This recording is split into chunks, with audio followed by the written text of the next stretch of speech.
Parabéns por sua caminhada até aqui no nível 2 de formação. Como já falamos algumas vezes, esse nível aborda as doutrinas da Igreja Presbiteriana do Brasil e alguns temas de teologia reformada. Todo esse conteúdo é de extrema relevância porque ajudará você a entender os temas doutrinários mais relevantes em nossa denominação. O tema de hoje é os símbolos de fé. Esse material foi produzido pelo presbítero Wesley Franco e esperamos que ele seja bênção para a sua vida. Gostamos sempre de lembrar que discipulado não é um curso, mas a caminhada de um discípulo com Cristo Jesus, o Mestre. Portanto, que esse conteúdo não torne você apenas alguém com mais conhecimento, mas muito mais parecido com Jesus, o nosso Mestre e Senhor. O que são os símbolos de fé da Igreja Presbiteriana do Brasil? Conforme o dicionário, um símbolo é qualquer coisa usada para representar ou substituir outra, estabelecendo uma correspondência ou relação entre elas. Também pode ser aquilo que, em determinada cultura, apresenta valor evocatório ou místico.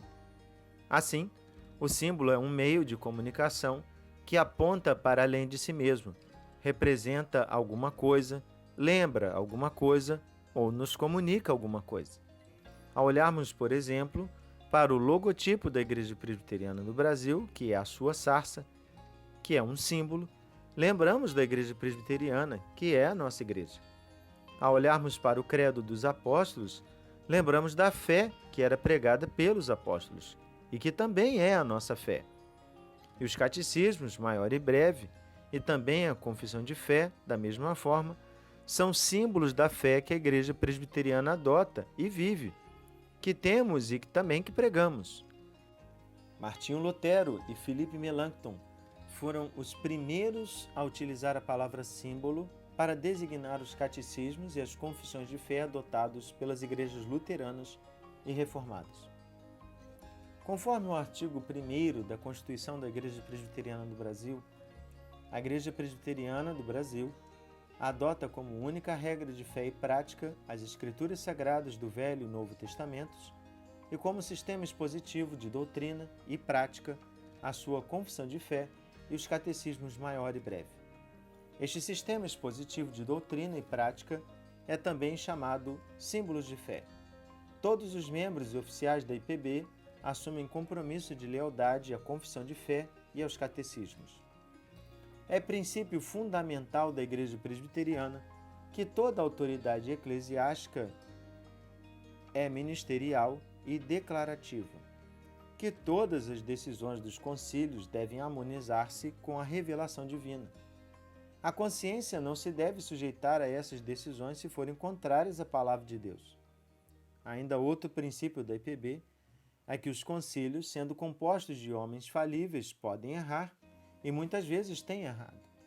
Suas decisões, portanto, não podem ser recebidas como regra absoluta e primária de fé e prática. Servem somente para ajudar na crença ou na conduta que se deve adotar. O supremo juiz de todas as controvérsias em matéria religiosa é o Espírito Santo, falando na e pela Escritura. Por esta, pois, devem-se julgar toda e qualquer decisão dos concílios e toda e qualquer doutrina ensinada por homens. O que é uma confissão de fé? As confissões e declarações de fé são documentos criados pelas igrejas para expor sistematicamente as doutrinas defendidas por elas. Essas declarações de fé, por muitos anos, foram o texto utilizado para estudos bíblicos e discipulados dentro das igrejas. Em geral, não existe tanta diferença entre um credo, uma confissão ou uma declaração de fé, embora os credos normalmente sejam mais curtos, enquanto as confissões expõem mais detalhadamente as doutrinas bíblicas. A confissão de fé na Bíblia. Muitos pensam que a prática da igreja de fazer essas declarações não vem da Escritura. Entretanto, encontramos na Bíblia algumas declarações simples que eram utilizadas como afirmação daqueles que se uniam ao povo de Deus. Por exemplo, já no Antigo Testamento, temos a oração conhecida como Shema, que significa ouve, feita pelo povo judeu até hoje, Deuteronômio 6:4. Ouve, Israel, o Senhor, nosso Deus, é o único Senhor. Podemos crer que tanto Jesus quanto os seus apóstolos conheciam essa declaração, recitada em sinagogas a cada reunião. No Novo Testamento, vemos algumas dessas declarações da igreja primitiva. Antes de tudo, vos entreguei o que também recebi, que Cristo morreu pelos nossos pecados, segundo as Escrituras, e que foi sepultado e ressuscitou ao terceiro dia, segundo as Escrituras, e apareceu a Cefas e depois aos 12, 1 Coríntios 15, de 3 a 5. Evidentemente, grande é o mistério da piedade. Aquele que foi manifestado na carne foi justificado em espírito, contemplado por anjos, pregado entre os gentios, crido no mundo, recebido na glória. 1 Timóteo 3,16. Além disso, alguns entendem também que a declaração Jesus é o Senhor era um tipo de confissão da igreja primitiva baseada em Romanos 10, versículos 9 e 10. Outro texto relevante para essa questão é a conversa entre Jesus e os discípulos, em que o Senhor espera que eles respondam sobre sua identidade. Respondendo, Simão Pedro disse: Tu és o Cristo, Filho de Deus vivo. Mateus 16,16. Certamente Jesus sabia o que se passava no coração dos discípulos, mas a confissão pública, porque com o coração se crê para a justiça e com a boca se confessa a respeito da salvação, de que Paulo viria a falar em Romanos 10,10, tinha seu valor. A Bíblia valoriza a confissão pública de fé, não como algo que pode nos salvar, mas como parte da vida do cristão e evidência da salvação. O pecado de Pedro, durante o julgamento de Cristo, foi justamente a falta de coragem de declarar publicamente que ele seguia Jesus. A confissão de fé na história. Com o passar dos anos, a Igreja, sofrendo ataques de doutrinas contrárias à palavra de Deus, viu-se na necessidade de constituir o que chamamos de credos, declarações resumidas das doutrinas cristãs básicas. Entre os mais famosos temos o Credo Apostólico, que popularmente é associado aos apóstolos e sabe-se que era usado no segundo século pelas igrejas de Tertuliano, e o Credo Niceno, formulado em 325 d.C., a fim de combater heresias antitrinitarianas, ou seja, contrárias à doutrina sobre a Trindade. A Confissão de Fé de Westminster. Após a Reforma Protestante, os crentes não católicos precisaram também sistematizar e formalizar suas doutrinas. Assim, surgem as confissões de fé protestantes, sendo a primeira delas a Confissão de Augsburgo, em 1530.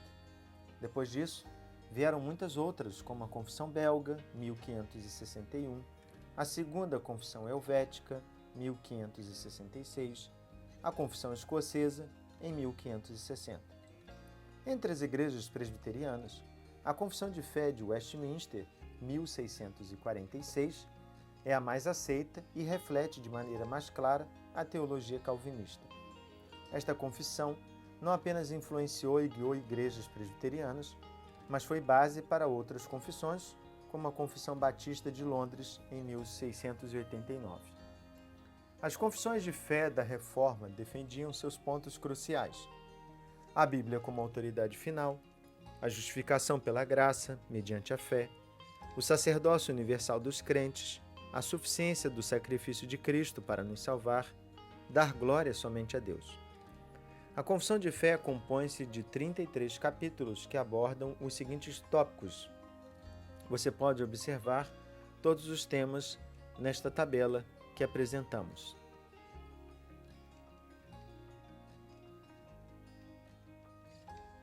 Objeções às confissões de fé.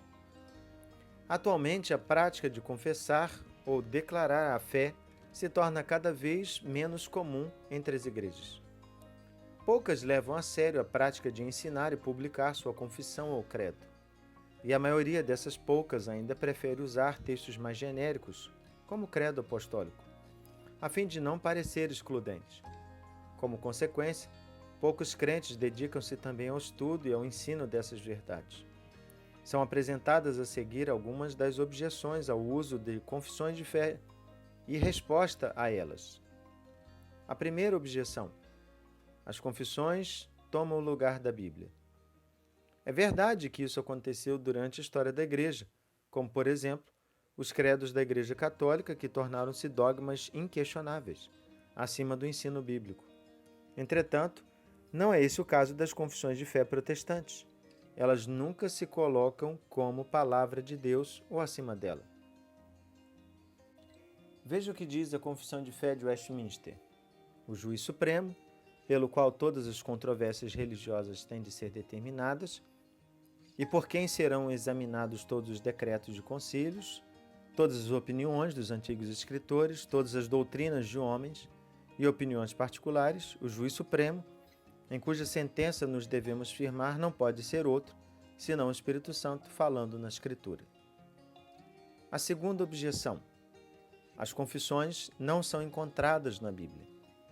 Como vimos acima, temos diversas passagens bíblicas que derrubam essa objeção. Terceira objeção: as confissões provocam divisão e conflitos.